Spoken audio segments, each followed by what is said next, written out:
Hello കൂട്ടുകാരെ, ഇന്നത്തെ എൻ്റെ ഉച്ചഭക്ഷണം എന്താന്ന് കാണണ്ടേ? ചോറ്,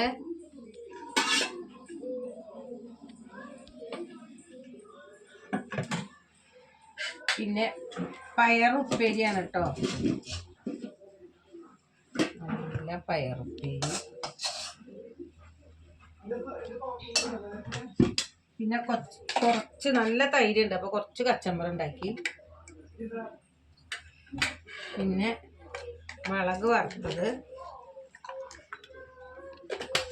ചീനമുളക് വറുത്തതാട്ടോ. പിന്നെ കടുമാങ്ങ അച്ചാറ്.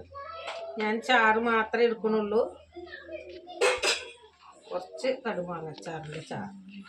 പിന്നെ സാമ്പാർ കേട്ടോ, സാമ്പാർ നല്ല മുരിങ്ങക്കായ സാമ്പാറാണ്. മുരിങ്ങക്കായ കൂട്ടിയിട്ടുള്ള സാമ്പാർ കേട്ടോ. അപ്പം ഇതാണ് ഇന്നത്തെ എൻ്റെ ഉച്ചഭക്ഷണം. അപ്പോൾ എൻ്റെ വീഡിയോ ഇഷ്ടപ്പെട്ട ലൈക്ക് ചെയ്യുക, കമൻറ്റ് ചെയ്യുക, സബ്സ്ക്രൈബ് ചെയ്യുക. നിങ്ങളൊക്കെ വീട്ടിലിരിക്കുകയാണോ? എല്ലാവരും പൂജവെപ്പായിട്ട് എല്ലാവരും വീട്ടിലിരിക്കാമെന്ന് വിചാരിക്കണോ? അപ്പോൾ എൻ്റെ വീഡിയോ ഇഷ്ടപ്പെട്ട നിങ്ങൾ ലൈക്ക് ചെയ്യുക, കമൻറ്റ് ചെയ്യാൻ മറക്കരുത്. നാളെ ഇതിനായിട്ട് നല്ല വിഭവങ്ങളായിട്ട് വരാം.